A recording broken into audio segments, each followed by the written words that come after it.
बिस्मिल्लाहिर्रहमानिर्रहीम। अस्सलाम वालेकुम नाज़रीन, मैं अहमद फ़वाद हूँ और आप मेरा यूट्यूब चैनल देख रहे हैं। अहम ख़बरों, तजज़िये और तबसरे के साथ आज की व्लॉग में आपकी खिदमत में हाज़िर हुआ हूँ। सबसे पहले तो नाज़रीन, इमरान खान का चीफ से रब्ता, मामला क्या है, कुछ तफ़सीलात आपके साथ मैं शेयर करूँगा। गिलगित बल्तिस्तान में इमरान खान की पाकिस्तान तहरीक इंसाफ की वापसी हुई है, जो ये समझा जा रहा था कि शायद अब वहाँ पर भी जो कंपनी है या जो ताकतवर हैं वो अपना ही कोई रिजीम चेंज करने के बाद मामलात और निज़ाम चलाएंगे, लेकिन ऐसा नहीं है, क्योंकि एक तरफ तो कप्तान भी डट गया था और उसने ये कहा था कि जो कुछ आज़ाद कश्मीर में हुआ वो GB में वो नहीं होने देंगे, और अपना वज़ीर आला का जो उम्मीदवार था पाकिस्तान तहरीक इंसाफ की जानिब से वो भी उन्होंने नामज़द किया। बहरहाल GB की इस वक्त सिचुएशन क्या है, ताज़ा तरीन इत्तलात आपके साथ में शेयर करूँगा। और आखिर में नाज़रीन, GHQ की हिमायत मिल गई, ये मामला क्या है, ये हिमायत क्या है, इस पर भी कुछ अहम और एक्सक्लूसिव डिटेल्स हैं, वो भी आज की व्लॉग में आपके सामने रखूँगा। सबसे पहले तो नाज़रीन, GB का जो मामला है, GB में इस वक्त क्या सूरत हाल है वो मैं आपके साथ डिस्कस करूँगा। और इसके डिस्कस करने से पहले एक लतीफ़ा सा है, वो आपके सामने मैं रखूँगा, जो कि GB के पीपल्स पार्टी के रहनुमा की जानिब से ही सुनाया गया है। आपको याद होगा कि जिस दिन इंतखाब होना था वज़ीर आला गिलगित बल्तिस्तान का, तो उस दिन जो पुलिस थी उसने जो GB का पार्लियामेंट हाउस था वो वहाँ पर आ गई और अंदर किसी को नहीं जाने दे रही थी। यहाँ तक कि जो स्पीकर या डिप्टी स्पीकर थे वो भी बाहर गेट पर खड़े होकर उनसे कह रहे थे कि मैं तो स्पीकर हूँ भाई, मुझे तो आप अंदर जाने दें। और अंदर मौजूद मीडिया के जो नुमाइंदे थे, इसके अलावा जो वहाँ के जो रहनुमा वगैरह थे, उनको भी बाहर निकाल दिया गया था उस असम्बली से। तो इसके ऊपर जो बड़ी अजीबो गरीब मंतक जो है वो पीपल्स पार्टी के ही एक अहम सीनियर रहनुमा हैं और इनका नाम है अमजद एडवोकेट। ये कहते हैं जी कि शायद उस असम्बली हॉल के अंदर कोई बम डिवाइस जो है वो लगा गई थी, इस वजह से जो पुलिस थी वो आई और पुलिस ने फिर सबको निकाल भी दिया। लेकिन पुलिस की जानिब से बताया नहीं गया कि हम आपको क्यों निकाल रहे हैं, कोई अलर्ट जारी नहीं किया गया, कोई इतला जो है वो नहीं दी गई। तो बहरहाल इस किस्म के बहाने चीज़ों को कवर अप करने के लिए जो है वो ये बनाते हैं और इस किस्म के जो लतीफ़े हैं ये सुनाते हैं। और इन चीज़ों से अब तो बिल्कुल इस बात में कोई शक व शुबा नहीं रहा कि ये वाकई अवाम को ना सिर्फ भेड़ बकरियां समझते हैं, बल्कि ये अवाम को बेवकूफ़ भी समझते हैं कि जो कुछ हम उनसे कहेंगे वो ना सिर्फ मान लेंगे बल्कि उसके ऊपर आंखें बंद करके जो है वो उसके ऊपर शायद अमल भी कर लेंगे और वो कहेंगे नहीं कि वो जो फ़लाना बंदा है वो ठीक बोल रहा है। तो इसी किस्म के ये जो लतीफ़े हैं वो इस वक्त गिलगित बल्तिस्तान में भी चल रहे हैं। बहरहाल मेन टॉपिक की तरफ आता हूँ, जो नंबर गेम है। पहले तो मैं आपके सामने नंबर गेम रखता चलूँ कि वहाँ पर जो सिचुएशन है वो क्या है। 33 नशिस्तें हैं, 33 नशिस्तों में 21 पाकिस्तान तहरीक इंसाफ की हैं, पीपल्स पार्टी की 4 हैं, जबकि मुस्लिम लीग नून की 3 हैं, JUI फे, आज़ाद, MWM और ITP की एक नशिस्त है। तो यूँ ये जो है वो 33 का ऐवान बनता है। GB के जो वज़ीर आला हैं उनकी नाअहली और फिर उसके बाद अदम एतमाद भी आ गई थी। तो बहरहाल उसके बाद एक तो पाकिस्तान तहरीक इंसाफ ने अपना नया जो उम्मीदवार था वज़ीर आला का वो नामज़द कर दिया, लेकिन दूसरी साइड पर जो नंबर गेम है, जो अपोजिशन है यानी कि पीपल्स पार्टी और मुस्लिम लीग नून और JUI, इन सारों के मिलाने के बाद और फिर इसके अलावा एक अदा और भी पार्टी जो है वो जिसकी एक सीट है वो इनके साथ हैं, तो कुल इनके पास जो नंबर गेम है वो 9 बनती है, जबकि पाकिस्तान तहरीक इंसाफ के पास इस वक्त भी 21-22 हैं। लेकिन अब यहाँ पर मामला बिगड़ा कहाँ से है, एक फॉरवर्ड ब्लॉक बना है पाकिस्तान तहरीक इंसाफ के अंदर ही। अब इस फॉरवर्ड ब्लॉक के मुताबिक ये जो फॉरवर्ड ब्लॉक है वज़ीर सेहत गुलबर्ग खान साहब हैं, उनकी जानिब से बनाया गया है और वो ये दावा करते हैं कि 7 से 8 मुनरिफ अराकीन जो हैं वो उनके साथ हैं। तो यूँ एक तो 9 तो इनकी अपनी तादाद हो गई और इसके अलावा इंडिपेंडेंट और दीगर जो एक सीटों वाली जमातें हैं उनको मिलाने के बाद और फिर ये 8-9 अगर 7 से 8 लोग जो कि इनका दावा है,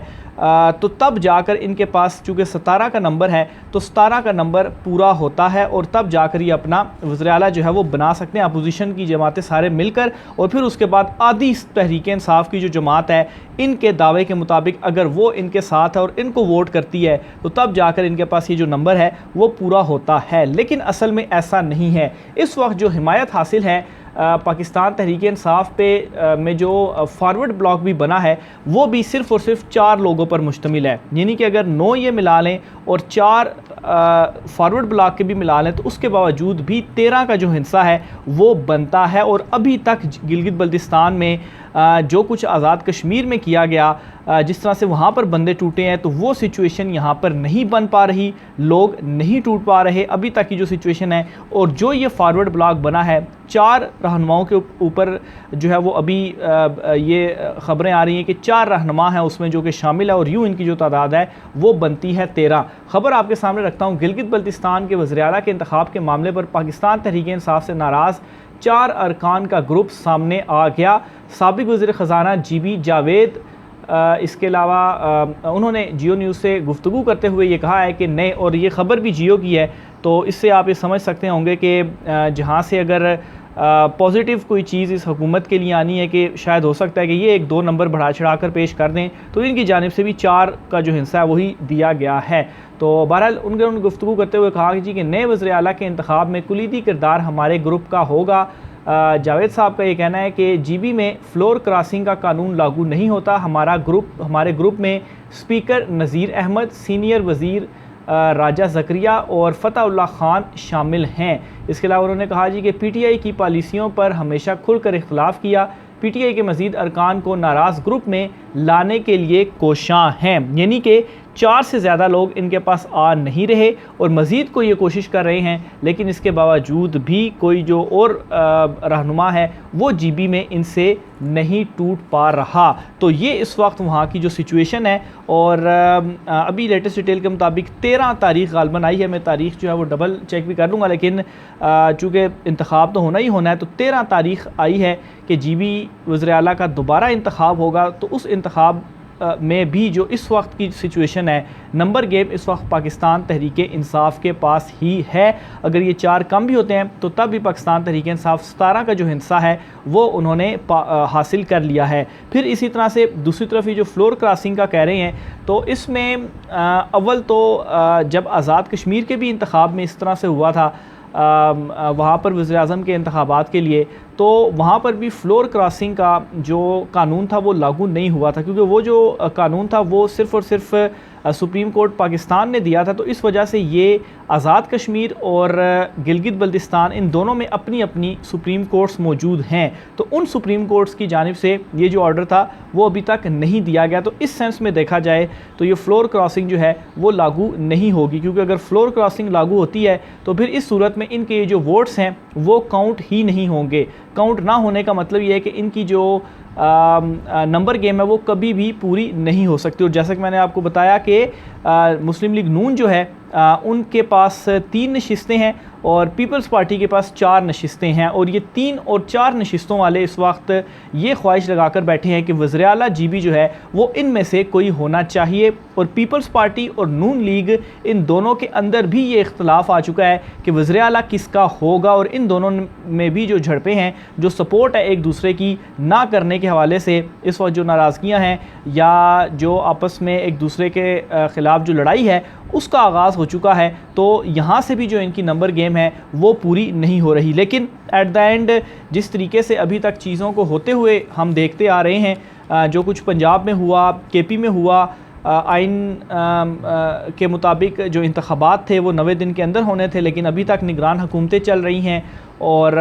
कोई एक्शन जो है वो सुप्रीम कोर्ट ऑफ पाकिस्तान की तरफ से भी नहीं आया। फिर इसी तरह से आज़ाद कश्मीर के अंदर जो कुछ हुआ, तो कोई बात नहीं कि गिलगित बल्तिस्तान में भी जो ताकतवर हलके हैं वो फिर सब का बाजू मरोड़ने के बाद अपनी जो उन्होंने वहाँ पर काम करना है, जो कार्रवाई डालनी है, वो वहाँ पर डाल भी लेंगे। तो बहरहाल फ़िलहाल की जो सिचुएशन है, अगर सियासी महाज के ऊपर रहकर ये लड़ाई जो है वो लड़ी जाए, तो इस सिचुएशन के मुताबिक इमरान खान साहब जो हैं वो अभी भी गिलगित बल्तिस्तान में उनकी वापसी, एक तगड़ी वापसी हुई है, और जो नंबर गेम है वो अभी भी उनके पास है। दूसरे नंबर पर नाज़रीन अहम खबर एक और भी है, वो भी मैं आपके साथ शेयर करता चलूँ, और ये ख़बर जो है वो पाकिस्तान तहरीक इंसाफ के चेयरमैन इमरान खान साहब के हवाले से अदालती महाज के ऊपर है। आज 3 बड़ी ख़बरें अदालती महाज से भी इमरान खान साहब के हवाले से सामने आई हैं और इनमें सबसे अहम और बड़ी ख़बर जो है वो है ओन चौधरी के हवाले से। ओन चौधरी जो कि इमरान खान साहब के बड़े करीबी समझे जाते थे और पाकिस्तान तहरीक इंसाफ से फिर उन्होंने अलहदगी इख्तियार की, बगावत की, इमरान खान साहब के साथ धोखा दिया और अब जो है वो इस्तेहकाम पाकिस्तान पार्टी का ये हिस्सा हैं। इन्होंने एक दरख्वास्त सुप्रीम कोर्ट ऑफ पाकिस्तान में दायर की है और इस दरख्वास्त में ओन चौधरी साहब ये कहते हैं कि पाकिस्तान तहरीक इंसाफ के ऊपर जो पाबंदी है वो लगाई जाए और जो इसकी रीज़न है वो ये है कि इमरान खान साहब के जो रहनुमा हैं उन्होंने पाकिस्तान तहरीक इंसाफ ने 9 मई के जो वाक़यात हैं और वैसे भी जो इनकी तकरीरें वगैरह हैं इन्होंने जो है वो एक तो मुल्की इदारों के ख़िलाफ़, अदलिया के ख़िलाफ़ इन्होंने तकरीरें की और नफ़रत अंगेज़ तकरीरें की और इसके अलावा रियासत और मुल्की इदारों के ख़िलाफ़ सरगर्मियों पर PTI के ऊपर जो है वो पाबंदी की जो इस्तदा है वो भी इनकी जानिब से इस दरख्वास्त के अंदर जो है वो की गई है। तो ये आज दरख्वास्त दायर कर दी है ओन चौधरी की जानिब से, जिसमें वज़ारत दिफ़ा, दाखिला, इसके अलावा वफाक को भी बनाया गया, इमरान खान साहब को भी जो फ़रीक है वो बनाया गया है और ये इस्तदा आज इनकी जानिब से सुप्रीम कोर्ट ऑफ पाकिस्तान से की गई है। दूसरी तरफ सुप्रीम कोर्ट ऑफ पाकिस्तान में ही एक और दरख्वास्त भी सामने आई है और ये जो दरख्वास्त है वो इमरान खान साहब ने असल में दायर की है और इसमें जो तोशा खाना केस ट्रायल कोर्ट को वापस भेजा गया था जो कि कुछ रोज़ कबल फ़ैसला आया था और उस फ़ैसले के हवाले से भी मैंने आपको तफ़सीलात बताई थी क्योंकि उसको गलत इंटरप्रेट करके ये बताया जा रहा था कि इस्लामाबाद हाई कोर्ट ने शायद ये जो केस है वही नाकाबिल समात करार देते हुए इस केस को उड़ा दिया है और जो अपील थी इलेक्शन कमीशन की जो दरख्वास्त थी उसको जो है वो ख़ारिज कर दिया है और इमरान खान साहब की दरख्वास्त को एक्सेप्ट कर दिया है। उस वक्त मैंने ये बताया था कि असल में ये मामला इस तरह से नहीं था। असल में इमरान खान साहब ने मेंटेनेबिलिटी के ऊपर जो दरख्वास्त सेशन कोर्ट में दायर की थी उस दरख्वास्त के ऊपर फ़ैसला या उस दरख्वास्त को सुनने की बजाय सेशन कोर्ट ने फ़र्द जुर्म आयद करके कार्रवाई आगे बढ़ाई थी। तो ये जब इस्लामाबाद हाई कोर्ट में चैलेंज हुआ तो इस्लामाबाद हाई कोर्ट ने ये करार दिया कि ये जो काबिल समात होने के हवाले से इमरान खान साहब की दरख्वास्त है पहले इसके ऊपर सेशन कोर्ट फ़ैसला करे और फिर बाउंड भी कर दिया कि 7 दिन के अंदर फ़ैसला करे। तो असल में तो ये रिलीफ मांगा नहीं गया था और आज भी जो सुप्रीम कोर्ट ऑफ पाकिस्तान में दरख्वास्त दायर हुई है उसमें भी यही जो मौक़िफ़ है वो अपनाया गया है और इसकी जो तफसीलात हैं वो इस तरह से हैं कि इस दरख्वास्त के अंदर ये कहा गया है कि अदालत ने करार दिया था जी कि ट्रायल कोर्ट 7 दिन में तोशा खाना केस में चेयरमैन PTI की दरख्वास्त पर फ़ैसला करे। दौरान समाज जो हैं वो वकील गौहर अली ख़ान की जानिब से अच्छा ये लास्ट शेयरिंग के हवाले से जो है वो बता रहे हैं। बहरहाल इसमें जो प्ली ली गई है बेसिकली वो ये ली गई है कि इस केस को ही नाकाबिल समात करार दिया जाए सुप्रीम कोर्ट ऑफ पाकिस्तान और इस को जो है वो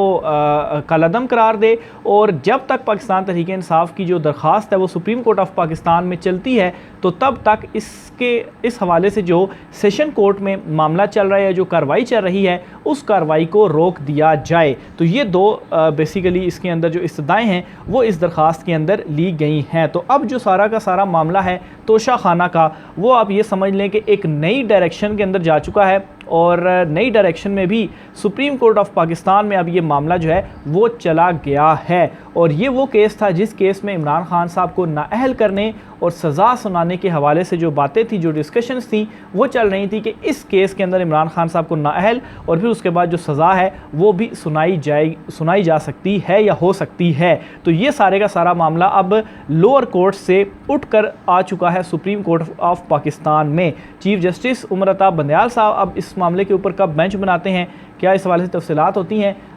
इसमें अभी तक सिर्फ इतनी पेशरफ सामने आई है कि डायरी नंबर लगा दिया गया है और कोई एतराज़ दरख्वास्त के ऊपर नहीं आया, यानी कि इनिशियल फेज़ से ये दरख्वास्त गुजर चुकी है। अब सिर्फ और सिर्फ ये समात के लिए मुकर्रर की जानी है जो कि चीफ जस्टिस का इख्तियार है और वो इसको समात के लिए मुकर्रर करेंगे। दूसरी तरफ जो गैर शरई निकाह के हवाले से एक दरख्वास्त सेशन कोर्ट में इमरान खान साहब के हवाले से आई थी जो कि खारिज हो चुकी थी, इस पर अपील दायर की गई है और ये जो अपील है वो भी समात के लिए मुकर्रर कर दी गई है। ये तीसरी बड़ी खबर है जो कि आज अदालतों से सामने आई है और इस खबर के मुताबिक दरख्वास्त गुजार मोहम्मद हनीफ ने सिविल जज नसर मिनल्लाह के फ़ैसले के ख़िलाफ़ नज़रसानी की अपील दायर की। सेशन जज आज़म ख़ान ने नज़रसानी की अपील 13 जुलाई को समात के लिए मुकर्रर कर दी है और इसमें पाकिस्तान तहरीक इंसाफ के चेयरमैन और दरख्वास्त गुजार को जो नोटिस हैं वो भी जारी कर दिए गए हैं। तो 13 जुलाई को ये एक मुकदमा भी इमरान खान के अगेंस्ट अब खुल चुका है।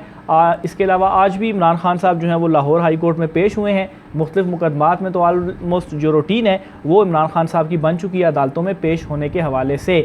तौहीन इलेक्शन कमीशन जो मामला चल रहा था इलेक्शन कमीशन ऑफ पाकिस्तान में, इस हवाले से भी खबर ये है कि जो फवाद चौधरी साहब हैं इनके नाकाबिल ज़मानत वारंट गिरफ्तारी जारी हो चुके हैं क्योंकि ये इलेक्शन कमीशन ऑफ पाकिस्तान में पेश नहीं हो रहे। तो जो ये कहा जा रहा था कि PTI को छोड़कर तो आपके तमाम तर मामला ठीक हो जाएंगे, तो वो शायद फवाद चौधरी के साथ ऐसा नहीं है। आखिर में नाज़रीन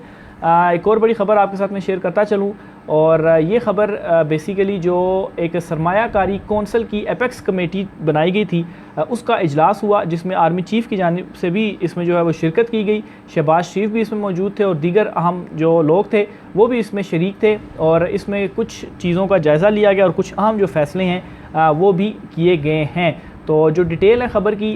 वो ये है कि इजलास में ज़राअत से मुतल्लिक कमेटी का जदीद ज़रई फार्म्स का दौरा करने का फ़ैसला किया गया। बराह रास्त गैर मुल्की सरमायाकारी बढ़ाने के लिए सरगर्मियाँ तेज़ करने पर इत्फाक़ किया गया, जबकि रवां माह मुख्तलिफ इवेंट्स के इनेकाद के लिए शेड्यूल तैयार कर लिया गया। कौंसल इजलास में रवां माह सरमायाकारी के फ़रोग़ के लिए सेमिनार के इनेकाद का भी फ़ैसला किया गया। इसके अलावा IT सलाहियतों को बरोकार लाने के लिए इंफॉर्मेशन टेक्नोलॉजी सेमिनार के इनेकाद का फ़ैसला भी किया गया, और इसी तरह से ये भी फ़ैसला किया गया कि चागी